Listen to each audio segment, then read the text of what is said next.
ጤና ይስጥልን ውድና የተከበራችሁ ምሳሌ ቀጣይ ክፍል። ዝና መርዞን እየተከታተለ ነው። መርዞ በጣም ነው የሚፈራው፣ እንደ ጦር ነው የሚፈራው። ምክንያቱም ዳጣ እየፈራች ስለነበረ ዝና ማን ነው? ለምንድን ነው እንደዚህ የምትፈሪ እያላት ነበረ በፊት። አሁን ግን በሱ መስመር መጥተዋል። ሉላን በመርዞ ደላላው በኩል እየፈለገ ነው። መርዞ ታዲያ ያው ገንዘብ ብጤ ነገር ስለምፈልግ በቤት አታለው ሉላ የት እንዳለች ለማግኘት። ነገር ግን ሞገስና ሉላ ቤት ቀይረዋሉ። ምክንያቱም ዳጣ ሰምታ ስለነበረ ነግራቸዋለች። እነሱም ቤት ቀይረዋሉ። የብር ነገር አይደለም። መርዞ ምናልባት በገንዘብም ይሁን ተገዶ የሚሆን ዝና አስገድዶትም ይሁን ምናልባት ልጠቁማቸው ስለሚችል ቤት እንዲቀይሩ ነግራቸዋለች። ዳጣ እኮ ጎበዝ ናት። ዝና ብትፈራውም ነገር ግን ደግሞ እንዳይደርስባቸው ስለምትፈራላቸው ቤት እንዲቀይሩ ነግራቸዋለች። እነሱም ቀይረዋሉ። ነገር ግን ሞገስና ብሩክ እንዲሁም ጀግናው መድብሎ ነው ቲትና ሊያስለቅቋት ነው።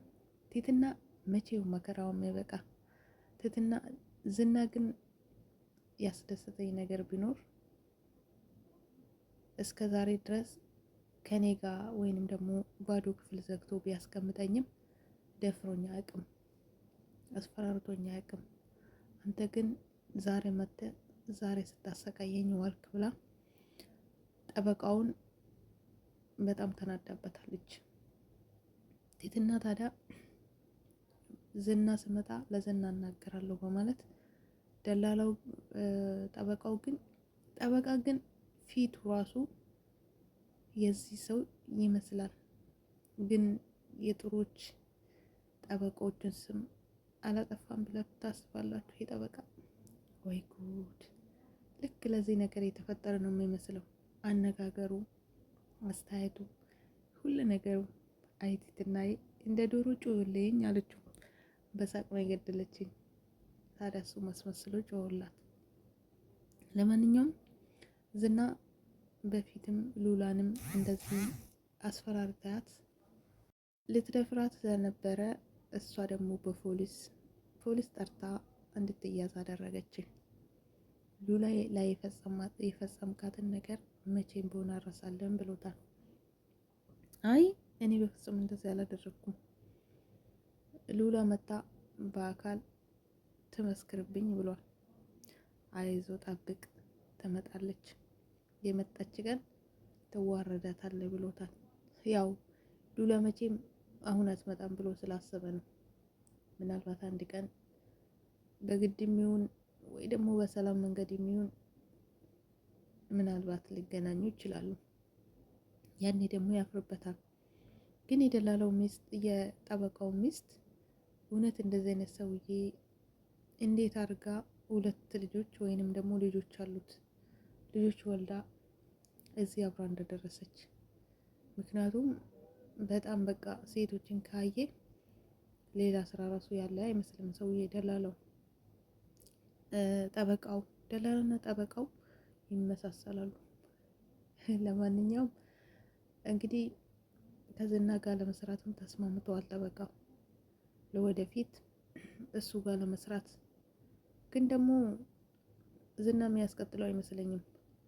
ምክንያቱም ሴቶችን ሲያይ ስራውን በአግባቡ አይሰራም፣ ቀልቡ ወደ ሌላ ስለሚሄድ። ለማንኛውም የቲትና ሽማግሌ ኩላሊቱን ይወስዳል የተባለ ሰውዬ ያው መጠጥ እየጠጣ ታሟል እየተባለ ነው። የዝና አለቃ እያወራው ነበር። ቲትና ነገ ዛሬ እየተባለ ትንሽ እድሜው እየተራዘመ ነው። እስከዛ ድረስ ምን ይታወቃል? ምናልባት እነ መልብ ደርሶ እውነትም ሊያስወጧት ልታመልጥ ትችላለች። ለእናትና ለአባቷ ለደሃ አባቷ ያንን የወጣውን ገንዘብ በኩራት ሰርታ ቤተሰቦቿን የምታስደስት ቀን ሊመጣ ይችላል። ተስፋ አላት ትህትና፣ መቼም ተስፋ የማትቆርጥ ሁሌም በራሷ የምትተማመን ጀግና ናት። ዝናን የመሰለ ሰው ፊት ቆማ አንድ ቀን ሳትፈራ እስከዛሬ ቆይታለች። ለማንኛውም እንግዲህ ሉላና ሞገስም ንብረታቸው እስከሚመለስ እየጠበቁ ነው። ዝናም ታስሮ ከዛ በኋላ እነሱ ነፃነታቸው የሚያወጁበት ቀን እየጠበቁ ነው። ብሩክና ቅድስቴም ለመጋባት ዝግጅታቸው እየጨረሱ ነው። ምናልባት የሚያቆያቸው የትህትና ነገር እና የእነዝና ነገር ነው። እሱ ካለቀላቸው እነሱም በሰላም ይኖራሉ። ማህሌት የመድብልን ሙዚቃ ሽጣ ብር አግኝታለች። በሱ ያው ዘና ፈታ እያለች ነው። ነገር ግን እሱ ብር ሲያልቅባት ዝናም እየሰጣት አይደለም። መልሳ ጎዳና መውደቋ አይቀርም ብዬ አስባለሁ። እነ መድብልን ባትቀየርባቸውና ትህትና ያዋጣኛል ብላ ባትሄድ ጥሩ ነው። ምክንያቱም ዝና ከተነሳባት አንድ ቀን እሷንም እንደ ሌሎቹ ሊያደርገ ስለሚችል። ድሮም አንቺ እኮ ማይብ ነሽ፣ ጭንቅላት የለሽም እያላት ነው። ልክ ልኳን እያነገራት እያስታጠቃት፣ እሷ ግን ዞራ ዞራ እዛው ናት። አሁንም መርዞን እንዲጠቀምና በሱ መስመር ሉላን እንዲያገኛት ይፈልጋል።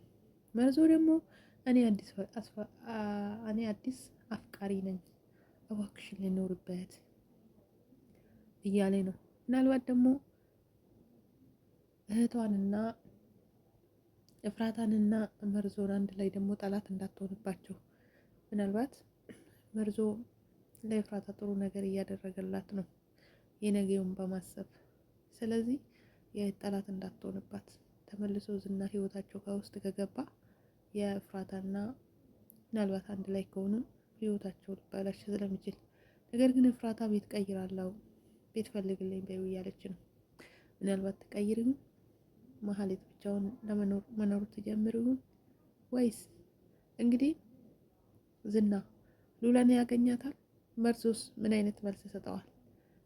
ፊት ለፊት ተፋጠዋሉ። መልካም ቆይታ ውድ ቤተሰብ ባይ